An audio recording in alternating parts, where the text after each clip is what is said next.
Alors les IA qu'on va utiliser chez nous, il y en a différentes sortes celles qu'on va utiliser beaucoup là avec les prochains produits qu'on va sortir sont des IA qui sont basés sur du computer vision en fait, qui vont faire l'identification en fait d'espèces. Donc on va reconnaître les animaux sur soit des photos, soit des vidéos, soit en fait des enregistrements sonores. C'est le genre d'IA qu'on va utiliser.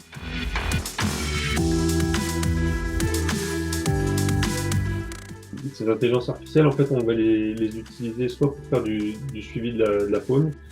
Donc, parfois, on a des dispositifs qui sont installés spécifiquement en fait pour prendre des photos de la faune. C'est généralement utilisé en fait pour réduire les collisions en fait avec les véhicules.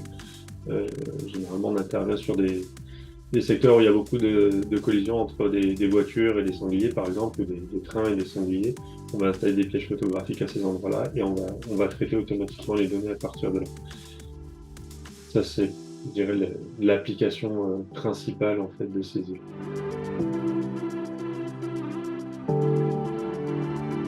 L'IA qu'on va utiliser, alors il y en a plusieurs. Généralement, on repart de réseaux en fait qui sont déjà développés, parfois déjà pour la faune.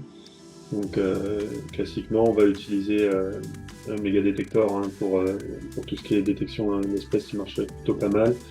Et souvent, en fait, c'est couplé en fait avec un efficient-net pour faire la labellisation. Il y en a une autre voie de développement. En fait, on est sur du YOLO en V8.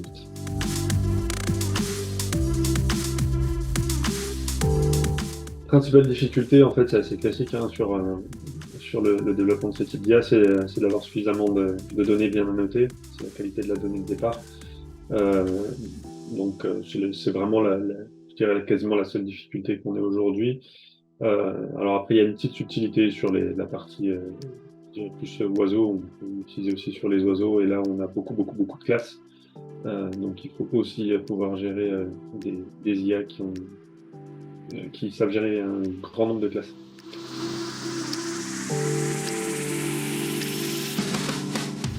Mais en fait, on a déjà, même si nos produits sont pas tout à fait finis de développer, on a déjà beaucoup, beaucoup de demandes, donc c'est plutôt favorable pour nous, hein. Il y a quand même beaucoup de demandes, puisqu'en fait, l'environnemental prend vraiment de l'ampleur, notamment sur la biodiversité. On manque de main-d'œuvre, donc c'est une alternative assez intéressante au travail de terrain traditionnel, et en plus, je peux suivre en temps continu les zones. Donc nous, on a beaucoup de demandes, donc c'est plutôt, c'est plutôt très bon pour nous, je dirais. Après, la difficulté, c'est la massification. Hein, donc, nous, on est prêt à le faire. Donc, c'est plutôt pas mal.